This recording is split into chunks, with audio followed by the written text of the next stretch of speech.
Pozdravljeni, kje ste, kako ste? Imamo tukaj vaša vesoljska mati, Alenka Trokarlič. Dobrodošli na kanal, pa dobrodošli nazaj na kanal. In ja, slišala sem vas vsi. Hočete, upam, da bom tle najdla končno ti zelo lajkan komentar, da vsi hočete video o bendu Mayhem. Zdaj se zgori Mayhema, ne? Tok sem se matrala z njihovi imeni, zato so Norvežani, da zdaj ne vem več, če Mayhem prav izgovarjam. Verjetno, ja, Mayhem. In ko sem še pisala uvod včeraj, preden sem izvedela karkoli o njih in pisala scenarij, sem tako razmišljala, me prav zanima, če bo na koncu to kontroverzno in crazy in insane in ne vem kaj vse, kakor vsi govorijo. In ja, srčni fani dark metala in death metala in black metala in ne vem kakšni vse metali obstajajo, ne bojo jezni name, ker kakor so oni res scary, kako so se insane stvari, ampak res insane stvari dogajale. To boste definitivno doživeli v tem videu, ampak istočasno, a se bomo še vedno delali, da smo ženske, tiste občutljive in čustvene osebe na tem svetu, ali mogoče moški, ker se istočasno igrajo najbolj dark osebe na tem svetu in odrezane glave živali prinesejo na oder in se režejo na odru in se ubijajo med sabo, ker pač imajo preveč agresije in jeze in preveč drame in poj še vedno ženske veljamo za dramatične. Malo je bilo smešno vse skupaj čisto po pravici povedati. Če se predstavljaš, da je tale oseba gledala zgleda kot angelček, se je na eni točki odločil, da se bo poimenoval Varg, poj se je odločil svojega kolega v bendu oziroma vodjo benda 23krat za boss in meni se zdi, da so bili malo dramatični, no, ampak gremo v ta video. Prvo veste, kaj je nazaj?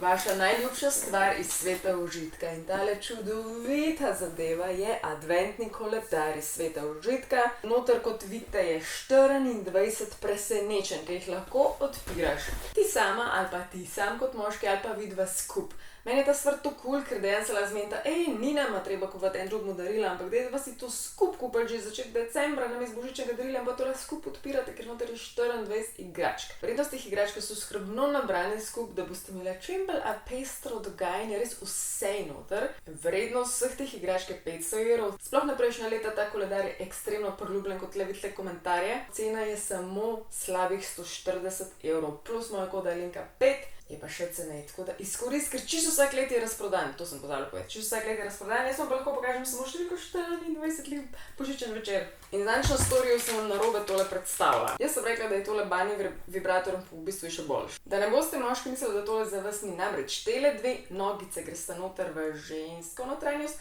tole gre ven na klitoris in kaj to pomeni, da ko je to enkrat pržgan in ko imata vidva koitus, tale del vpliva na moškega, torej je vibrator za pare, vibrator za oba. Link imate spodaj, meni se zdi to res eno najbolj izvirnih daril ever, koda Alenka 5 in upam, da vam bo to všeč kakor meni. Torej, kdo so pravzaprav band Mayhem? Izvirajo iz Norveške, natančneje iz Nordfollo komune. Diktatska. Če se še kdo sprašuje, kaj pravzaprav pomeni Mayhem, gre za grozljivo kaznivo dejanje, ki ga je nekdo naredil namerno in bo na nekomu ali nečemu pustilo dolgotrajne posledice, tako en masaker varianta. In da bo ta človek forever traumatiziran in imel poškodbe in rane. In ustanovljeni so bili leta 1984 in glavni nekako ustanovitelj in povodnik za to je bil Euronymous, oziroma vsi imajo druga imena in to so njihovi nickname in ni šans, si vse zapomnim. Tako da se bom držala nicknameov, ker je tudi edino pomembno za ta video. In če kdo mogoče opazil, ja, če so ustanovljeni 84. leta in zdaj smo 2024, imajo dejansko 40 let delovanja in ko sem šla na njihov web, pač sem videla, da ja, dejansko še obstajajo. Pač zame je to novica, nisem vedela niti, da so obstajali, niti da še obstajajo in imajo tudi turnejo za 40 let. Tako da, če bo koga ta video navdušil, jih še vedno greste lahko poslušati. So bili tudi pionirji tega žanra na Norveškem, govorimo pa o death metal žanru. Ne moreš verjeti, da to se obstaja, ne? I do not claim any negative energy from this video. Torej, Euronymousu se potem pridruži basist Jorn Stabert oziroma Necrobutcher je njegov nickname, potem pa še bobnar, ki se je pa nadal nickname Mannheim. Poskušali igrati in peti pesmi od drugih bendov, naprimer Black Sabbath, pa so začeli snemati že svoje demote. Potem se priključila dva člana, ki nista tako pomembna za zgodbo, ker sta tudi malo šla. En je bil Messiah in drug Maniac, torej MM, ampak sta kmalu šla in potem pride pa švedski vokalist z imenom Death, ne z imenom, z nicknameom Death, je dobesedno Death kot smrt. In ja, on je ekstremno pomemben za ta band, zato ker že od začetka, kako je prišel in ko je prišel, je on želel na odru vzpostaviti ogromen vtis pri ljudeh, ker prej so ljudje baje zapuščali njihove šove po prvi, drugi pesmi, ker pač niso ekstremno izstopali in so bili čudni. On je pa res se trudil za tistega benda in ga definitivno tudi je pustil. In mislim, da je en izmed glavnih razlogov, da je šlo vse tako v crazy sfere.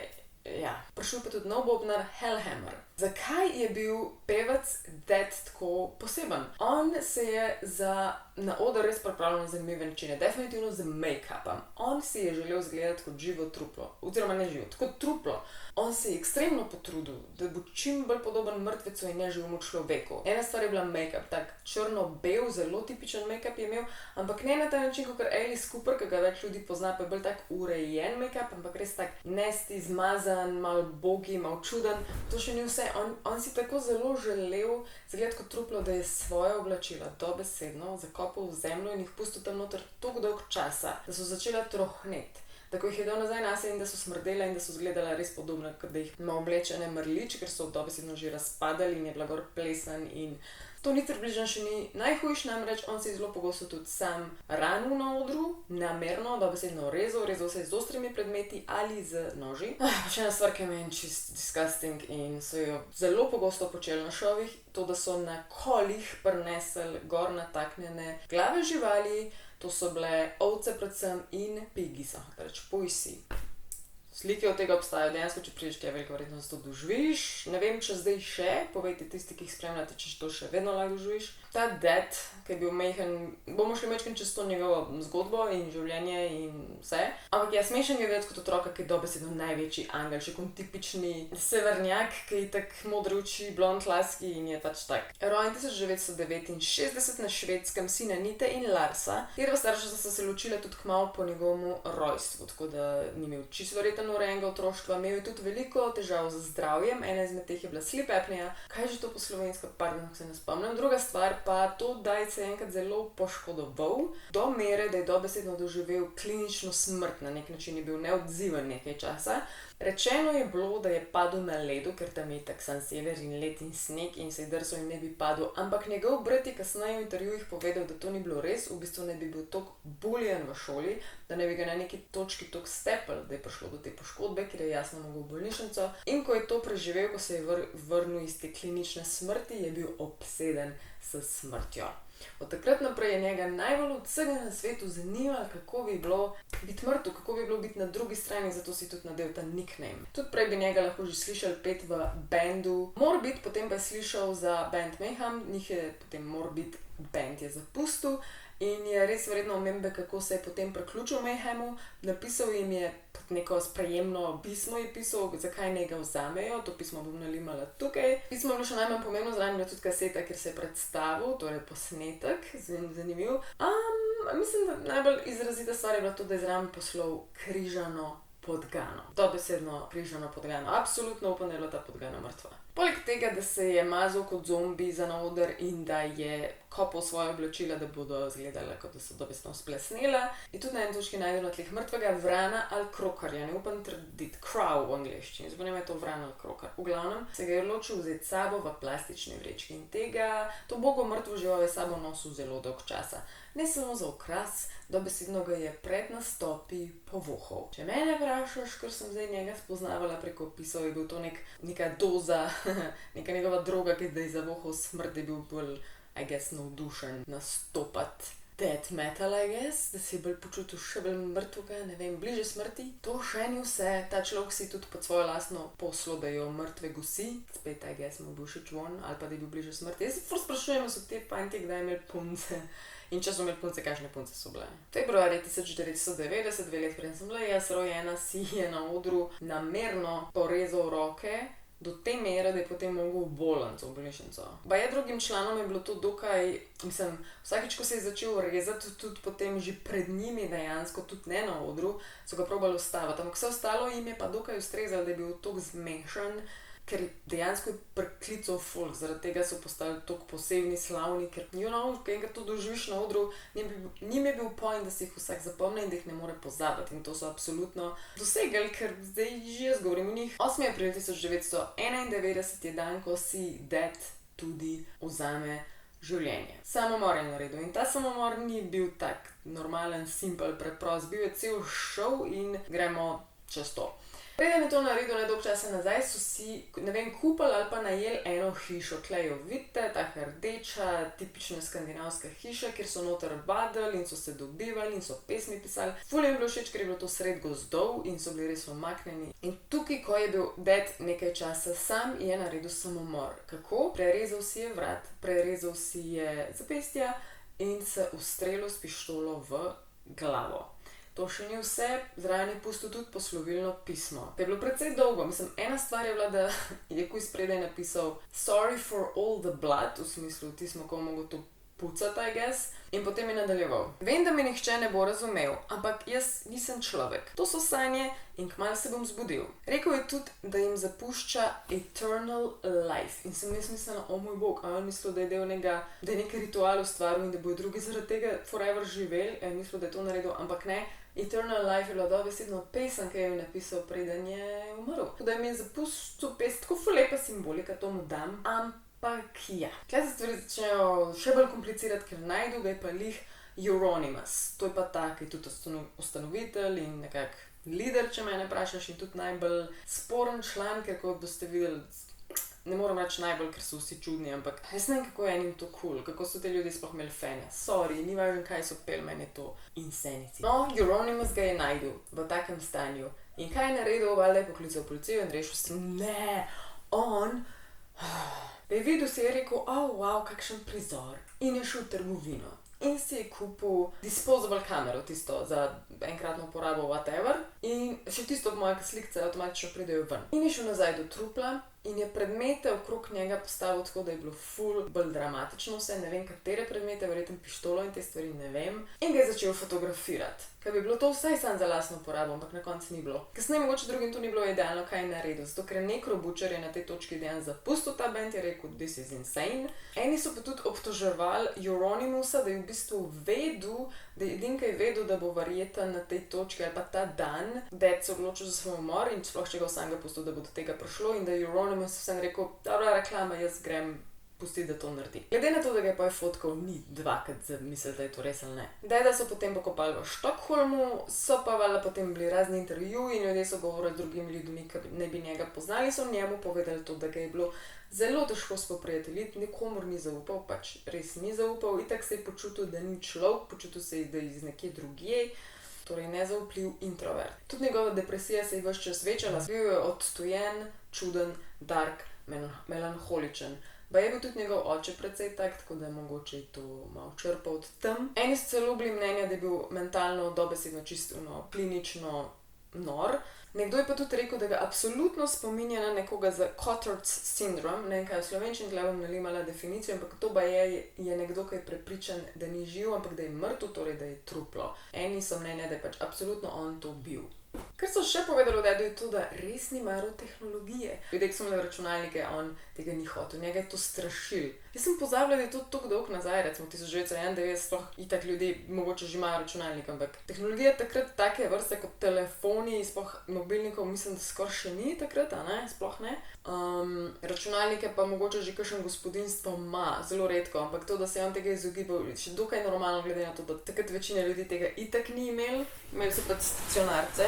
Je pa res zanimivo, da je hotel v studio sploh snemati, glede na to, da ni maral, I guess, mikrofonov, ne vem. Kot sem rekla, ta hiša, v katero so se preselili, je bilo leta 1990, hoteli so mir in samoto, ampak istočasno so imeli toliko dramic med sabo, da velikokrat je kdo od njih v gozdu spal, zato ker je bil pač toliko pokregan z drugim, da je rekel, da ne bo spal v hiši. Sploh pač Euronymous in ded se nista razumela. To je nekako izstopalo, to je bila njuna glavna rdeča nit. Ena stvar je, da se je začel govoriti, da je Euronymous, ko je pač ful dolg časa bil sam s truplom od deda, on je bil res grdo razstreljen, pač te možgani in glava je bilo povsod, zato je pač možno, da bi on to res naredil, pobral te možgane iz kuhal in pojedel. In druga govorica je bila, da je kočkalo banje delal v ogrlice ali zapestnice in naj bi jih potem imel, no ta druga govorica je dejansko potrjena. Euronymous je imel delčke te lobanje in je tudi delal iz tega ogrlice in je potem te ogrlice dajal članom drugih bendov, za katere se je odločil, da so vredni te ogrlice. Necro Butcher je tiska, je bil zorožen in je potem zapustil benda, ne? In je tudi povedal, kako mu je Euronymous povedal za smrt od deda in je rekel, naredil je nekaj res kulskega, ubil se je. cela fora. In zdaj, če si lahko predstavljate ali pa ne, se ta zgodba še bolj zaplete, rata še bolj nagravžna in ja. Potem se jim joinajo Count Grishnak, njega sem prej nehito omenjala. Njemu bomo kar govorili Varg, zato ker večina ga pozna pod nicknameom Varg. Varg je bil na bas-kitari, na kitari se je joinal Blackthorn in pa še pevec Attila Čilar. Očitno Euronymous je bil zelo sporen, ampak je bil pa tudi šef, I guess, ta glaven. Čeprav smešen, ker je tudi najbolj majhen istočasno izgleda dobesedno kot 13-leten fantek, pardon, ker je res. In ja, spet Euronymous in Varg se nista lih marala. Ni mi čisto jasen, kako točno, ampak med njima je ratal spor, ker sta, ne vem kako pogodbeno, če kdo ve, ne razloži, pardon, nisem je dal več poglabljati v te detajle, ampak vsak od njiju bi mogel prispevati nekaj za ta nov album in se je Euronymous tega lotil tako komercialno, marketinško, da je zakuril full cerkev, dobesedno. To meni sploh ni jasno, kako je bilo možno, kako niso bili oni non-stop v zaporu. In je potem to slikal in dal za naslovnice albuma. In ne vem, zakaj vse točno je šlo to Vargu potem v nos, poleg mnogih drugih stvari. Tam, kjer je Euronymous kot vodja tega benda živel, so enkrat prišli k njemu 2 člana ekipe, Varg in Blackthorn. Še en glavni razlog za to, da sta prišla do njega in da je prišlo do te nesreče, ki zdaj sledi, oziroma umora, je bilo to, da je en skupni kolega od Euronymousa in Varga Vargu povedal, da v bistvu Euronymous naklepa njega zelo grdo ubit. Kako? Ustrelil naj bi ga s pištolo, da bi ga omrtvičil, potem naj bi ga zvezal in odpeljal v gozd. V gozdu naj bi ga zelo grdo mučil do smrti in to tudi vse posnel. Glede na to, kako to detaljno zveni, glede na to, da je to Euronymous v preteklosti že počel, vsaj to, da je slikal nekoga mrtvega in da je to uporabil za reklamo, se mi ne zdi tako nemogoče, ampak ne vemo. Zdaj bil pa Varg tisti, ki je šel do Euronymousa domov in ga ubil. Še zdaj ne vemo točno, kaj se je takrat zgodilo, zgodb je več, ampak je bilo zelo slabo in krvavo. Izven tega stanovanja ne bi potem našli mrtvega Euronymousa s 23 ubodnimi ranami. Predstavljaj si ta srd in jezo in ta spor, da je bilo teh ran 23. In kaj je potem Varg trdil na sodišču? Trdil je, da je večina teh ran nastalo s tem, ko je Euronymous padel po tleh in po steklu, ki je bilo razbito v stanovanju. Da ne morejo ločiti ran od stekla in od noža, ampak ja. Zdaj tako, tam je vse mečkan drugače, ko pride do zaporov in je dobil maksimalno kazen, ki je bila samo 21 let in ne več. Tako da fun fact, Varg je tudi že zunaj že dolg časa, že od leta 2009, ima 7 otrok, živijo na majhni kmetiji. Ta njegov YouTube kanal, ki mislim, da je nekih 250,000 naročnikov, je bil potem tudi banan, ni čudno zakaj. Je pa v njemu tudi precej splošno znano, da je bil ekstremen nacist, da je on res še vedno res oboževal arijsko raso, torej blond lase, modre oči, isto kot Hitler. Tako da, ne vem, nimam več komentarja zanj, gremo dalje. Blackthorna sem še prej omenila, da je prišel do Euronymousa domov. On je bil samo zraven, ni pač ubijal, tako da je dobil takrat 8 let zapora. Zdaj bomo pa samo še mečkan šli čez to, kaj se je z bandom dogajalo potem. Ni več tako drastično, ni več umorov, ampak novi albumi, ki so prihajali ven, so imeli tudi gor delčke pisma od deda. Tisti del, ki je rekel, jaz itak nisem človek, jaz sam sanjam, zdaj bom se prebudil. Lahko si predstavljate, koliko niso bili humani, glede na to, da starši od Euronymousa so rekli, nam je absolutno nesprejemljivo, da bo prišel ven album, kjer bojo gor še vedno basi, ki jih je proizvajal oziroma odigral Varg. Varg je pač morilc in je umoril našega sina, če lahko date ene druge base noter od drugega človeka, in so rekli, da ne, in tisti album je vseeno prišel ven. Ta album ne bi bil kao klasika. Potem je leta 2000 prišel nov album ven, ki je požil ogromno kritik, ker je govoril na res drastične načine o vojni in o koncu sveta. Potem ta naslednja novica je spet, veste kaj bom rekla, isto kakor je grozna za tega fana, mi je istočasno hilarious. In jih je fan tožil zaradi tega, ker so mu v glavo iz odra vrgli glavo od becke in je se ful poškodoval in to je ta slika in ja, I just love it. Pač model, nočem se predsmeti. Album Ordo at Ciao, če sem prav prebrala, je bil ful priljubljen, kao najboljši, prišel ven leta 2007, tako da nedolgo nazaj so imeli še kar bangerje, I guess. Leta 2008 do 2009 so imeli neko turo, nekateri so bili tudi aretirani zaradi tega, ker so skoraj uničili hotelsko sobo. Good job, boys, spet ste malo emocionalni bili preveč. 2018 še tole res vredno omembe. so prodali delček lobanje. Zdaj ne vem, kdo točno, ampak samo za $3500. Delček lobanje od deda. Ne vem, zakaj sem za to denarja, ali sem narobe slišala pri 350 000. Help. 2021 dejansko prišel ven tudi zadnji album in kot sem že prej omenjala, zdaj 2024 hodijo po turneji, imajo turnejo. Zdaj pa tako, preden zaključim vsa zgrožena in v šoku, se sprašujem sam, zakaj, tisti, ki veste, ne mi poveste, ki jaz ne vem vsega, zakaj niso bili oni ves čas v zaporu? Torej, če požigaš cerkve, če to daješ na naslovence, če dejansko sliko smrti daješ na naslovence, zakaj nič od tega ni bil zapor?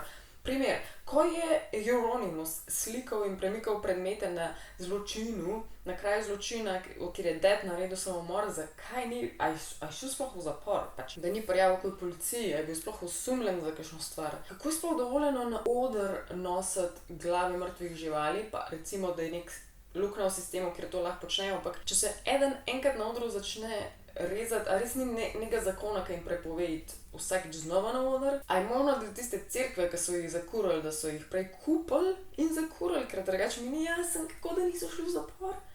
V glavnem, če kdo to ve, naj mi pove, ker nisem imela več moči brskati. Kot vidite, sem res nastrojena proti temu bendu in kakšne skrajnosti grejo. Pri meni to delujejo samo ranjeni, izbegani posamezniki, ki svoje travme ne znajo proste pozdraviti in jih zlivajo nekam drugam, ki ni treba. Se vrnem nazaj k prijetnim temam, kot sem rekla, koledarčič zelo omejene zaloge. Skoda Alenka 5% znižan. Vrednost tega koledarja je €500 in spodaj imate link. Drugače pa nič, meni se mudi šibam naprej tole zdaj, ste ti nabijal, da boste danes gledala. Pridni boste radi se imeti, se gledamo verjete naslednji petek. Čau, bye!